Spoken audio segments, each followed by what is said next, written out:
শঙ্কার কথা বলে যেতে চাই।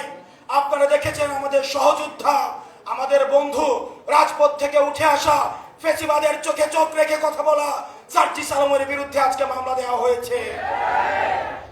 এটা আমাদের জন্য একটা সিগন্যাল। ডিজিটাল সিকিউরিটি অ্যাক্টের কথা বলে হাসিনা আমাদের টুটি চেপে ধরেছে। এই মানহানির কথা বলে আজকে যেভাবে মামলা দেওয়া শুরু করেছে, এটি আমাদের জাতির জন্য একটি সিগন্যাল।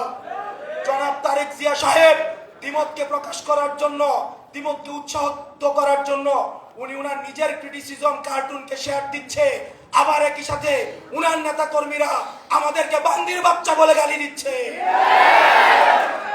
আমরা দৃষ্টি আকর্ষণ করছি আপনাদের যারা নেতৃত্বস্থানীয় পর্যায়ে রয়েছেন, তাদের বিরুদ্ধে ব্যবস্থা নেবেন, না হয় আমরা ধরে নিব এই সিগন্যাল সেন্ট্রাল থেকেই দেওয়া হচ্ছে।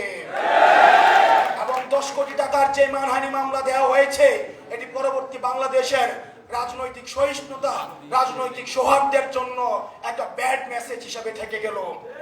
আমরা চাই আপনারা আমাদের প্রতি কাঁটা ছুড়বেন, আপনারা আমাদের মানহানি মামলা দিবেন, আমাদের টুটি চেপে ধরবেন, যারাই ধরুক না কেন আমরা আপনাদেরকে সাদরে বলবো গণতান্ত্রিক এই যাত্রা অব্যাহত রাখার জন্য প্রয়োজনে আমরা জেলে যাব, জুলুমের শিকার হব, প্রয়োজনে ফাঁসির কাষ্ঠ ঝুলবো, কিন্তু কোনো অন্যায়, কোনো হাসিনার